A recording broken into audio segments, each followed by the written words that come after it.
For coming. I'm Lindsay Tuman. I'm the library director here, for those of you who don't know me.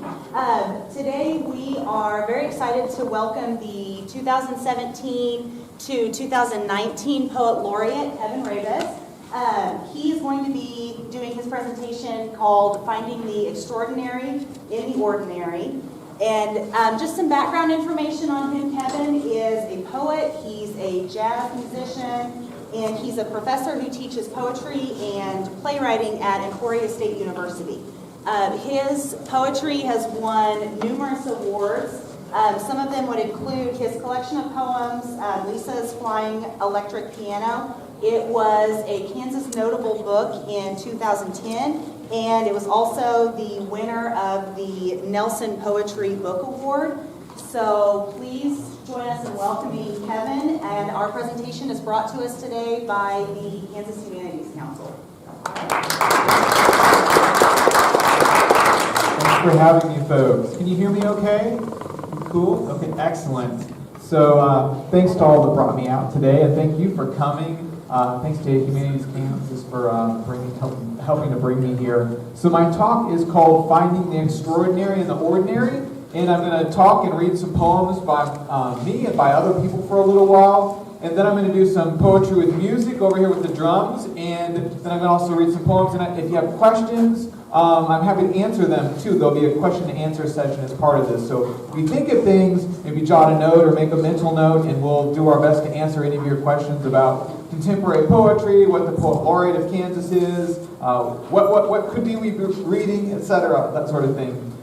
So the theme of my talk is Finding the Extraordinary in the Ordinary, and I'm going to start with a quote by Naomi Shihab Nye, who grew up in St. Louis with a Palestinian father and American mother, and she said, "Poetry helps us to see something worth seeing everywhere, whether inside or outside of us, and in this way, we can find value in everything and beauty in everything by looking to the outside world and also to the inside world, to our thoughts and emotions." And as Nye or William Stafford, who's from around here, or the Chilean poet Pablo Neruda said, there will be odes to ordinary things. So we can celebrate the common, the ordinary, the humble, the post-rock limestone V that holds the barbed wire, the rope and well water bucket. And we can also honor ordinary actions, like stopping in the road during a rainfall to move the turtle out of the middle of the road, or to play catch with someone, or fly a kite. All of these ordinary things that become extraordinary moments for those around us. If you like this poem by Naomi Shihab Nye, and her last name is spelled N-Y-E, you might like some others by her, including The Yellow Glove and Daily. And this one is called Famous. When she was asked, "Are you famous, Naomi?" she said, let me read this poem. "The river is famous to the fish. The loud voice is famous to silence, which knew it would inherit the earth before anybody said so. The cat sleeping on the fence is famous to birds, watching him from the birdhouse. The tear is famous briefly to the cheek. The idea you carry close to your bosom is famous to your bosom. The boot is famous to the earth, more famous than the dress shoe, which is famous only to floors. The bent photograph is famous to the one who carries it, and not at all famous to the one who is pictured. I want to be famous to shuffling men who smile while crossing streets, sticky children in grocery lines, famous as the one who smiled back. I want to be famous in the way a pulley is famous, or a buttonhole, not because it did anything spectacular, but because it never forgot what it could do." When I get done with a poem, we usually give poetry snaps. So let's give some snaps for Naomi Shihab Nye of St. Louis. So when she was asked about this poem, Nye said, "Whatever we pay attention to is famous to us. You trust a buttonhole, don't you?" And I thought that was amusing. In this way, we put our trust in ordinary things, and as awakened folks of all sorts, we observe and honor this world, including its many ordinary things. And part of the poet's job and the poet laureate's job is to observe and cherish this world, to recognize, to look deeply into things. And here's another quote by Nye. Poetry is not just a surface glance, but a deeper gaze, where we look into, not at something. And when it comes to seeing and looking, I'm going to read an ekphrastic poem next. Ekphrastic is an old word from ancient Greek that means writing about art. So writing about a painting, now writing about a photograph, writing about the depiction on a vase. In this case, I'm writing about a country scene taken by Dave Leiker, who is a photographer in my town of Emporia. And I like to collaborate with other artists. And this is a kind of collaboration because I was looking at his art and then writing about it. It also reminds me that as Poet Laureate of the state, I like to go about from rural communities to urban communities and everything in between and talk with folks. My parents are from around Lake Wilson area, Lucas, Laureate, etc. And this is a poem where it's a moment of observation of the wild creatures around us as the sun goes down. And it's called East off Highway 77 Dusk. It starts with a list.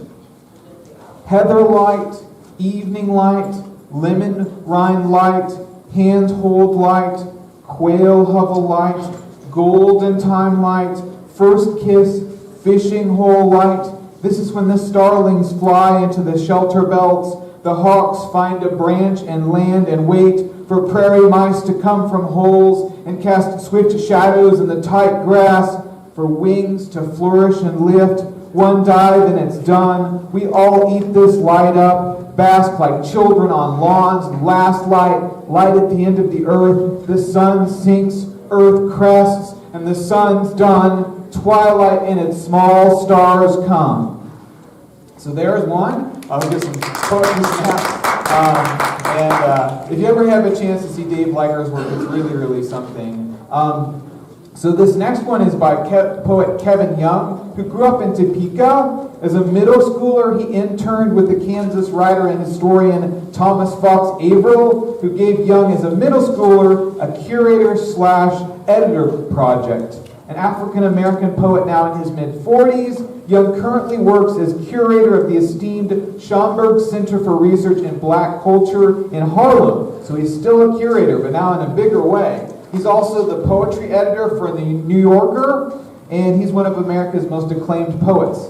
The next poem is more extraordinary than ordinary, but Young touches on the natural and ordinary process of birth and the now ordinary ultrasound test for the baby's heartbeat.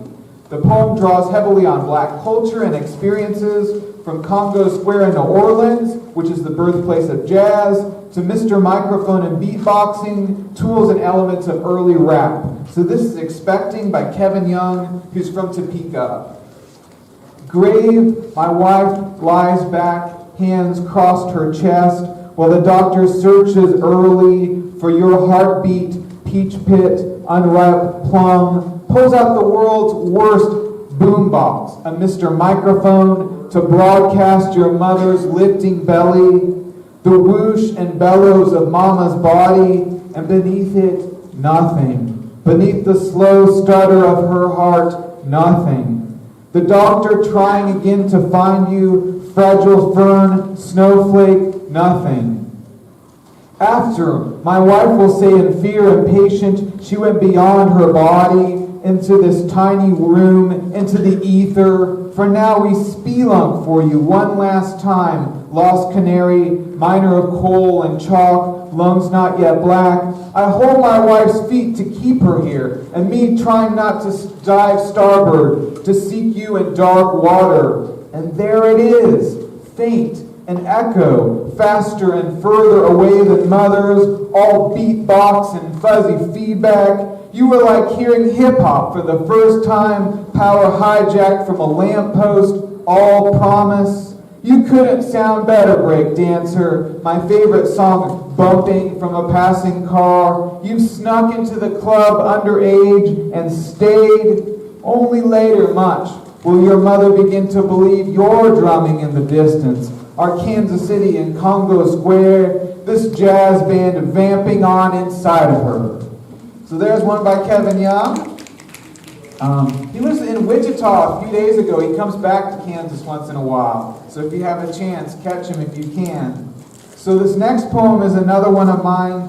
It's a riff, or like an alteration or dedication to the Peruvian poet Cesar Vallejo's poem that has the line, "I will die in Paris on a rainy day." I will die in Paris on a rainy day. Super famous line from a poem. Vallejo is from Peru and lived from 1892 to 1938.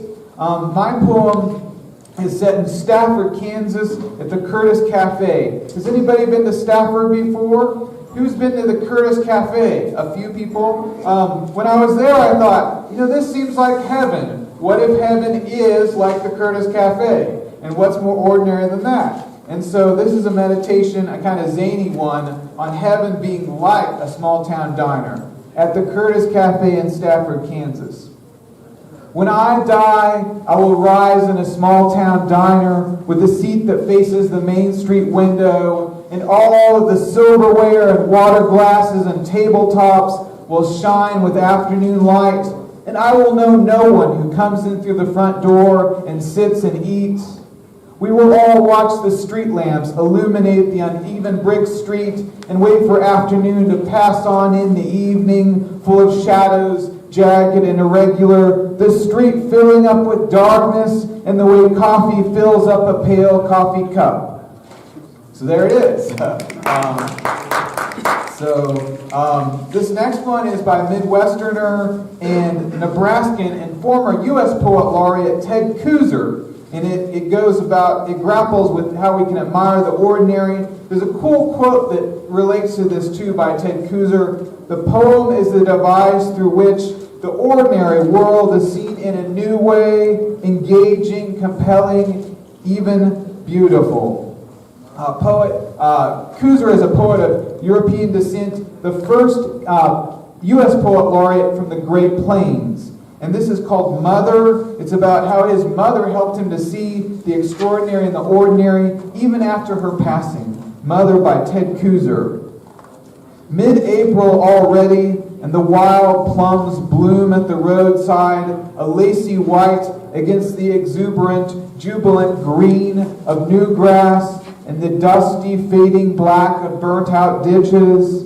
No leaves not yet, only the delicate star-petaled blossoms, sweet with their timeless perfume. You have been gone a month today, and have missed 3 rains and 1 night-long watch for tornadoes. I sat in the cellar from 6 to 8, while fat spring clouds went somersaulting, rumbling east. Then it poured, a storm that walked on legs of lightning, dragging its shaggy belly over the fields. The meadowlarks are back, and the finches are turning from green to gold. Those same 2 geese have come to the pond again this year, honking in over the trees and splashing down. They never nest, but stay a week or 2, then leave. The peonies are up, the red sprouts burning in circles like birthday candles. For this is the month of my birth, as you know, the best month to be born in, thanks to you, everything ready to burst with living.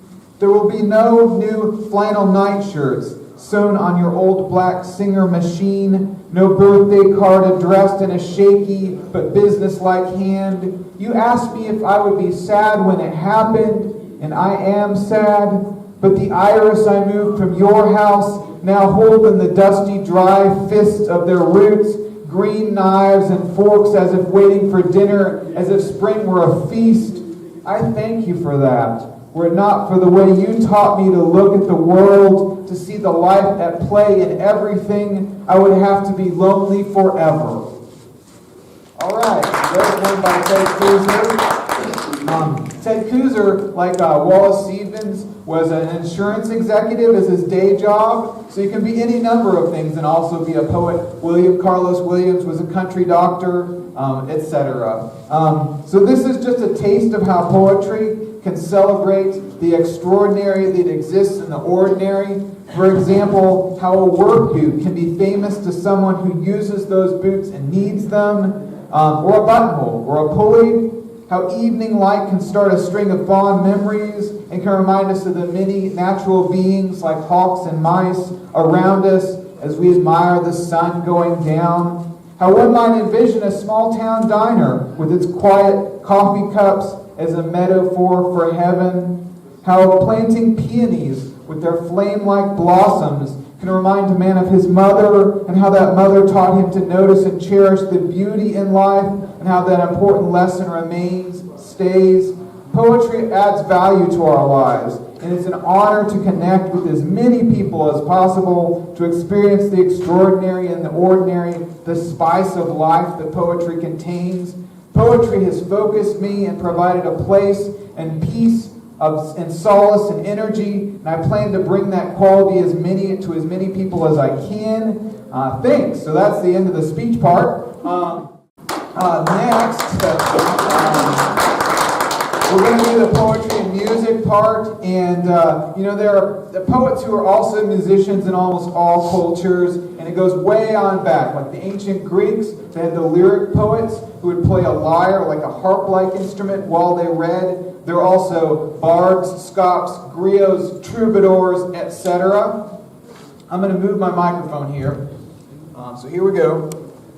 Moving over here. I like to do jazz poetry. In Kansas City, I almost paid my rent as a jazz musician. I also worked at a jazz archive and took pictures for papers.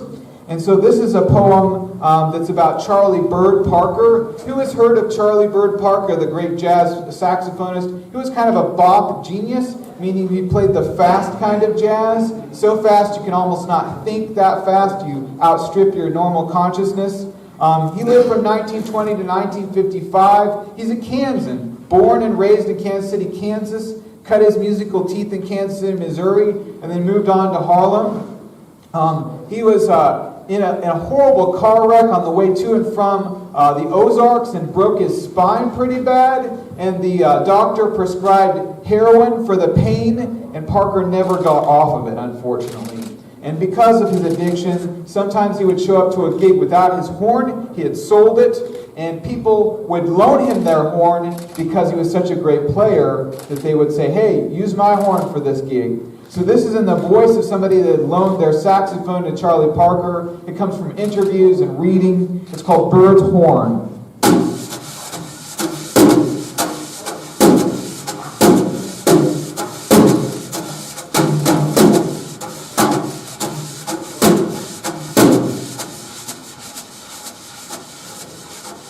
Nights I lent him my horn. Afternoons I wrapped my hands around the horn. Bird blew. This was not unusual. Bird was often without a horn. He'd blow in the town and everyone would offer him one. He'd play anything. Played a plastic saxophone, especially made just above the level of a toy. In Toronto, I'm told, they kept it. Piece of plastic, played once, full of only his bit. I didn't learn a thing from him, except to keep my hands on my horn, keep my hands on my horn, keep my hands on my horn, whatever horn I had. Okay, so there's one. For a while, I volunteered and worked at the American Jazz Museum, which has that plastic saxophone, which Bird played only once. And you can go and make your pilgrimage to see it if you're into that sort of thing. The next one is about a jam session, and jam sessions are where younger musicians will learn from the more experienced musicians. And this one's set at Jardines. There are a couple really known jam sessions in Kansas City. There's a lot, but of the two, the biggest is at the Mutual Musicians Foundation at 19th and Highland, a block caddy corner from 18th and Vine. The other one was at Jardines, which is at the northeast corner of the plaza in Kansas City. There's a Winstead's that you can see there, and if you look off to the northwest of there, you can see Jardines. Jardines went under, but they used to have a jam session that lasted from Saturday on 2 p.m. to Sunday at 2 a.m. So you could learn a lot in 12 hours there. And this one's called At the Jam, Jardines, 1996, and it's from my life.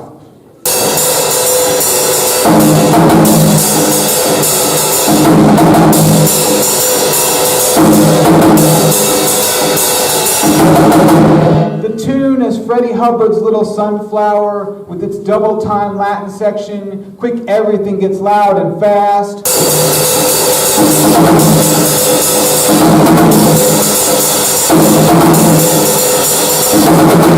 I can barely keep up as we lean into this blazing tempo, the bassist playing on the tips of his fingers now, hunkering into the brown body of his bass. I start to lose count, the quarter notes scattering like pigeons up from the sidewalk and into the violet sunset sky, clouds swirling into dabs of watercolor paint. Play out, play out, play out, I think I hear the bass man say, and I raise my stick heights, the tips of the sticks almost to my chin, my hands pumping as if there is water to be found deep within these drums.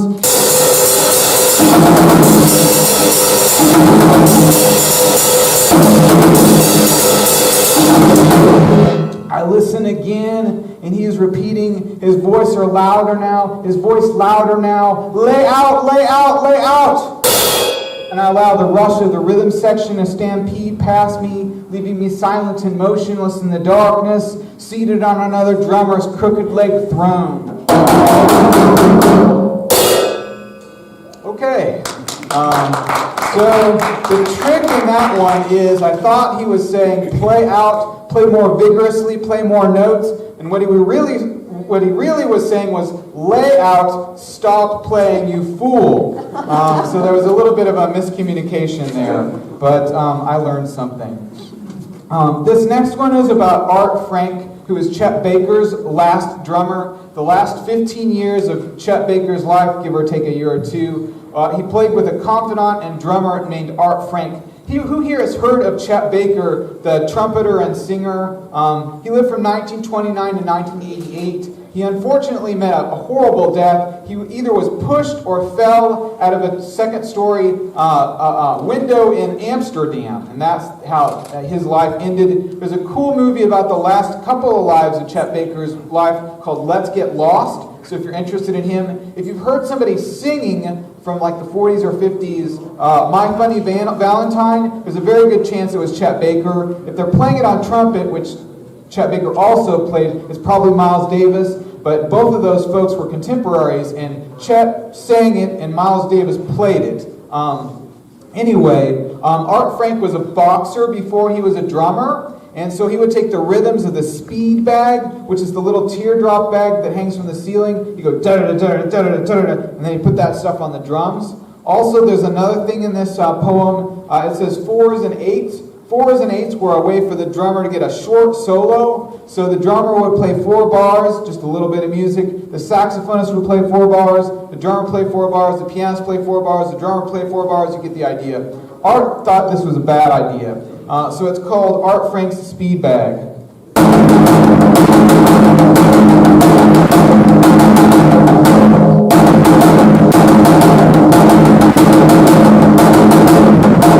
I used to hit the speed bag and play triplets.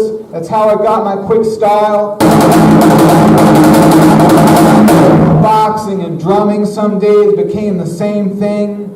I tell the younger guys when they come up to play, don't say it all in one round. Remember you have 10, and don't solo till the end. Make a big finish. Too many guys play 4s and 8s even in the first song. Wasted energy. Save it for the end. Make a big flourish. End big.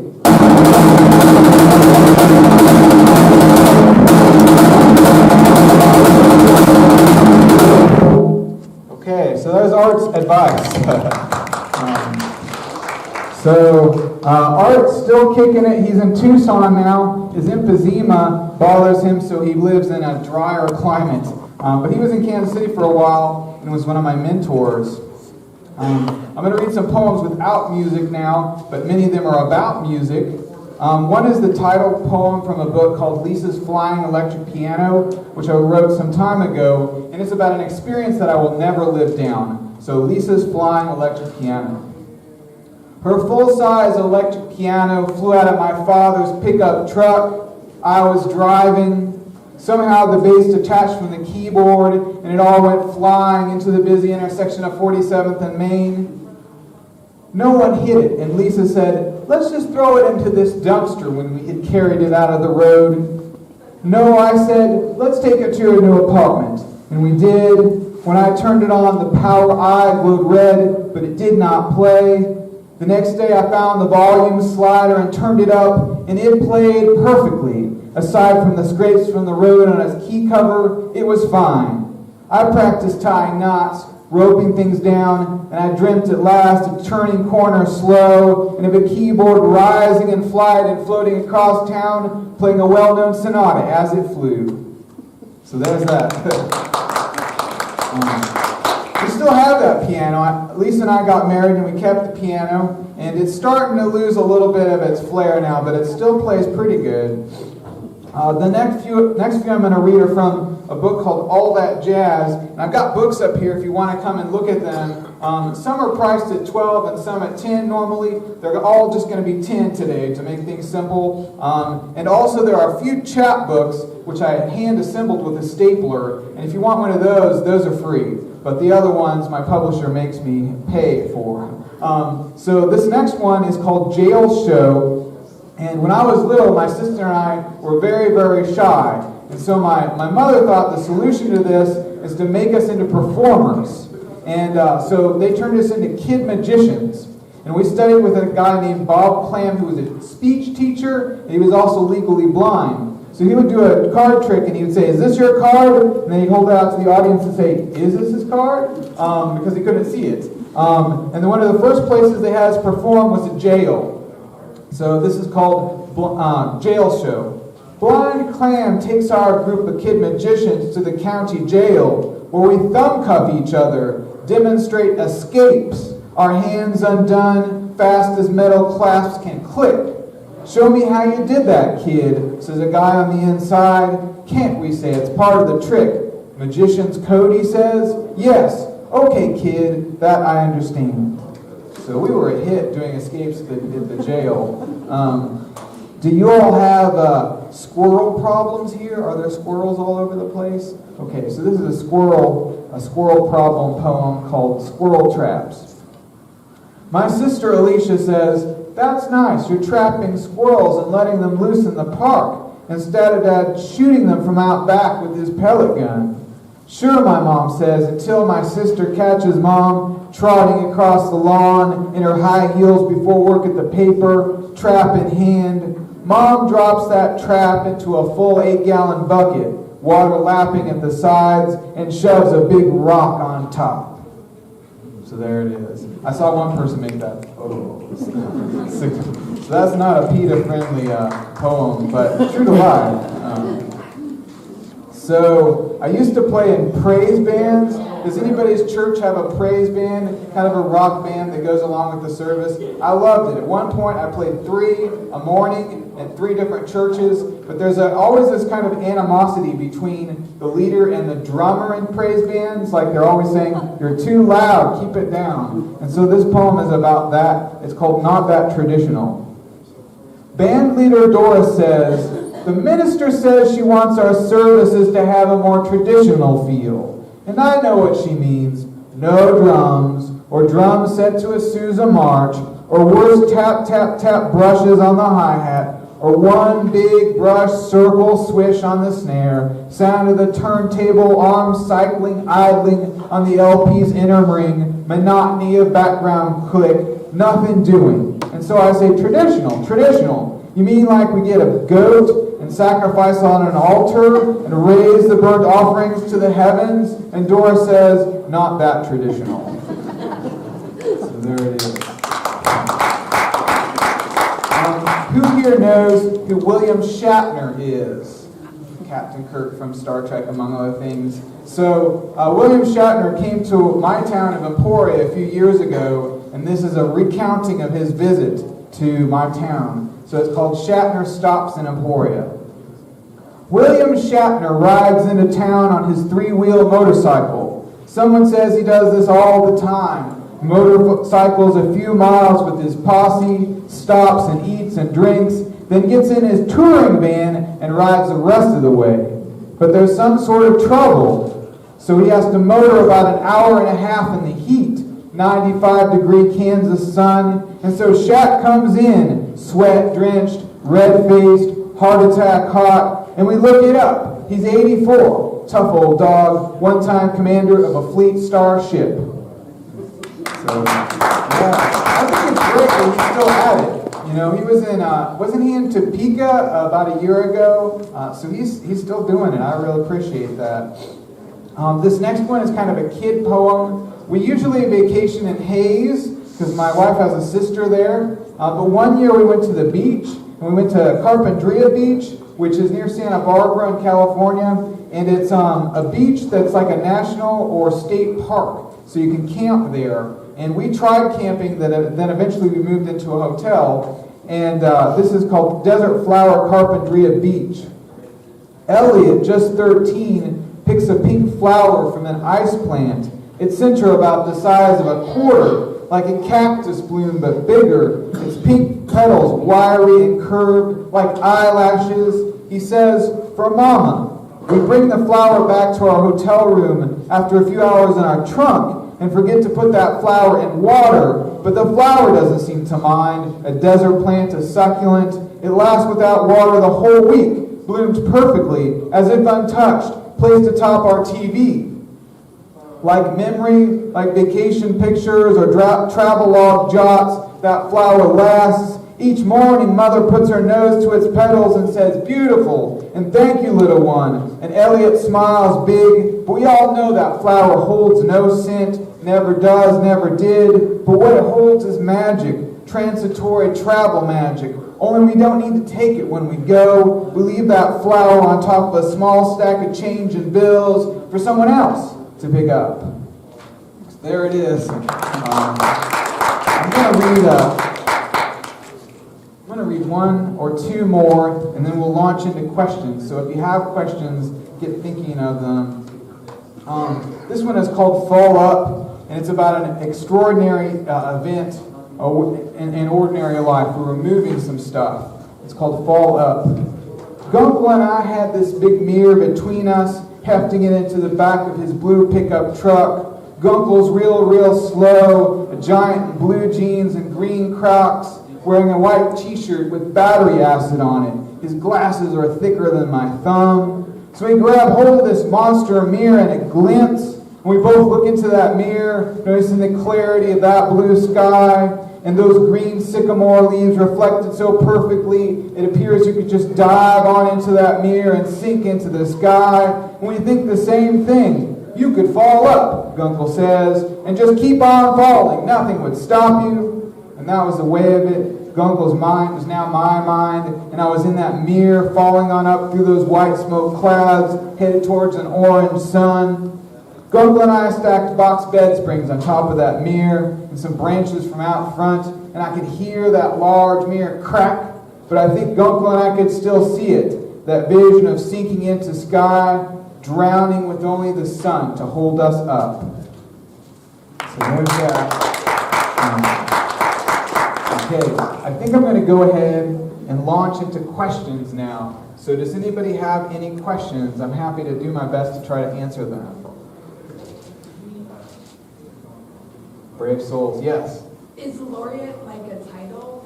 It is. It is. What does it mean? Yes, it is a service position that it used to be called the Kansas Humanities Council Funds. Now it's called Humanities Kansas, the same organization, new name. The name's like 2 weeks old now. And what you do is, first there's a competition to become the Kansas Poet Laureate. And this is not my first rodeo. I was not it once. And you have to have some compulsories, kind of like an ice skating where you do the simple spins and stuff. So one of the compulsories is that you go about Kansas already talking to folks, and I've done that for the Humanities Council. And then also you have to have published a bunch, and you also have to be interested in talking to ordinary people about poetry, meaning non-academics. And so I love all of those things. And then you propose some projects you'd like to do. One I'm doing is called Letters to a Young Poet, where younger poets mentor with older poets, and the greatest hits from their conversations are put into an anthology. And then there's also an anthology of select Kansas poets just all writing about what they would like, and it's part of a project called Bards Against Hunger, where the anthology of those poems will be sold, and some of the proceeds will go to local food banks. And then also the readings will be canned food drives. So those are a couple of things. You are at the beck and call of the governor if they want a poem commissioned, like write me a poem for this event. Hasn't happened yet, but I'm happy to do that. I wrote a poem for my university. My university president said, write a poem. I said, that sounds like good homework to me. And so that sort of thing. And then I go about talking like this, and I will have given at least 24 of these official talks, as well as appearances during my time. And I go until May 1st, 2019. I started May 1st, 2017. So I got about 3 days in the year left. And I'm really enjoying it. This is my favorite thing to do of all the things I do. So it's a service, and it's fun. Yeah. Yes, here and then there. Any tips on how to start writing poems?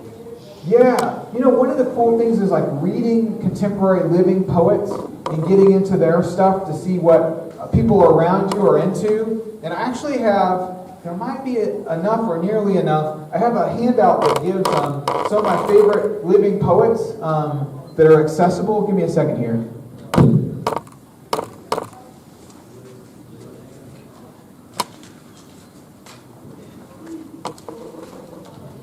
If you're interested in some of the poets I'm reading, you can just take one of those. So that's some folks that I like that are accessible, meaning you don't have to get out a dictionary and the internet to see what they're talking about. So I'm into poetry that's easy to parse out, to understand quickly. Those are some of my favorites. So that's one answer. Read people that are living and writing it now. When I was in high school, we didn't learn any living poets. But the time has changed. So read poets you like. Join a writer's group. Gather with others who like to do that and get feedback on your poetry, praise and tips, and come to stuff like this. I'm always excited and inspired after I come and hear a living poet read. Yeah. I don't know if you said this in the beginning, but at what age did you start writing poetry? Right. About age 6, 7, or 8, my mom was a journalist, and she used to sling a tape recorder around my neck, and they were bigger back then, and give me the microphone, and we would go out, and I would interview people when she was at a fire or at a home opening or all sorts of things. And so she encouraged us to write. And my dad was a construction worker, so he wasn't as much into that, but he also encouraged us. And I tried to write things that he too could understand and appreciate, so I tried to keep it simple. Yeah. Yes? Who's your favorite poet? I have 3 favorite poets that are living poets.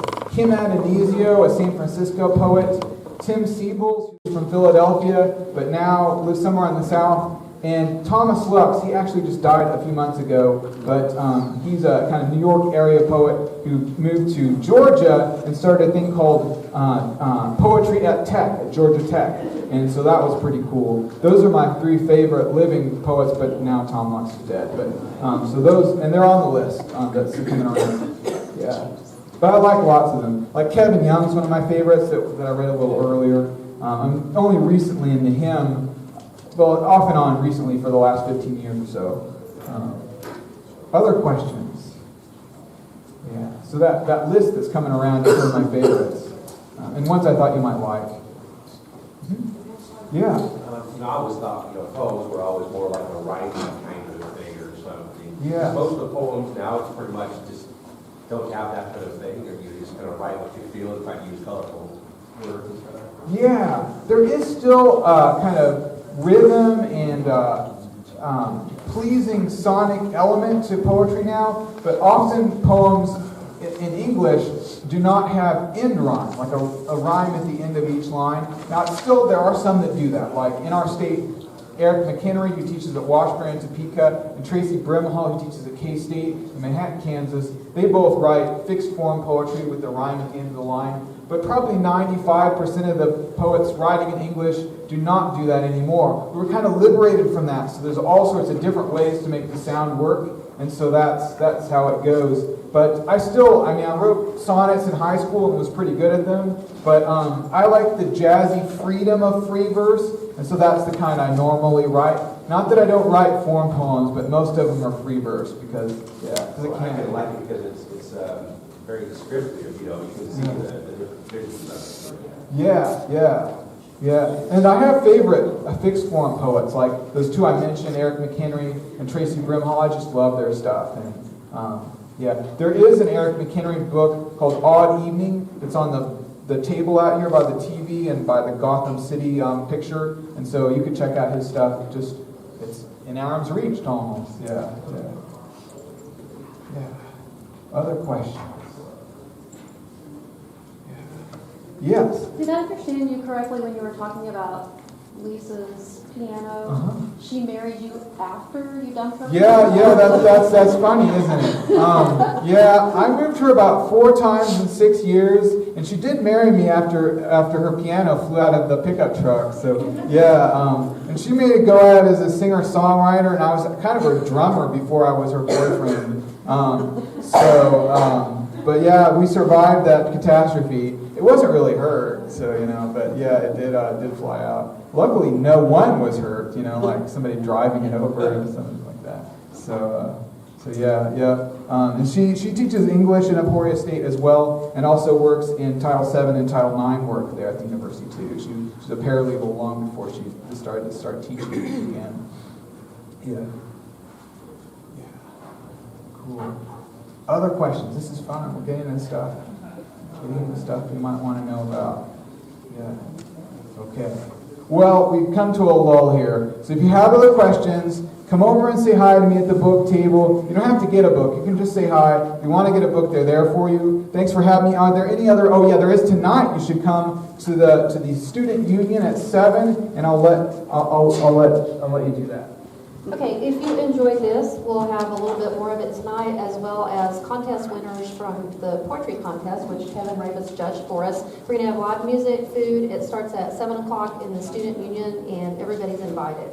So you're going to be signing books over here if anybody's interested, right? Lindsay? Where's Lindsay? Okay. Just thank you so much, everybody, for coming. We really appreciate you all coming out. And